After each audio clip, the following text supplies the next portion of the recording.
तुझ्याकडे तर झाडूला दिला पण बाई आहे, जेवणाला पण बाई आहे, मग तू दिवसभर करतेच काय, तुला कामच काय असतं? अशी कमेंट माझ्या Q&A सेशनमध्ये एका मुलीने केली होती. तिला रिप्लाय देणं मी एवढं गरजेचं समजलं नाही, पण तीच कमेंट जेव्हा 2-3दा आली तेव्हा मला असं वाटलं की ह्याच्यावर बोललं पाहिजे. आता याला मी हसत हसत रिप्लाय देऊ शकते. ही सगळी माझ्या नवऱ्याची कृपा असं म्हणू शकता. माझा नवरा इथे नसतो, त्याच्यामुळे 24/7 मीच माझ्या बाळाला बघते. त्याचबरोबर मला घरही नीटनेटकं ठेवायला आवडतं. सो माझ्यावर कामाचा लोड पडू नये म्हणून माझ्या नवऱ्याने काढलेले हे उपाय आहेत.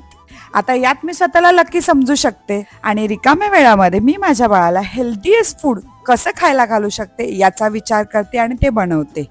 प्रत्येकाचा नेचर वेगळा असतो. बाळ झाल्यानंतर देखील मला माझ्या घरामध्ये अजिबात पसारा आवडत नाही.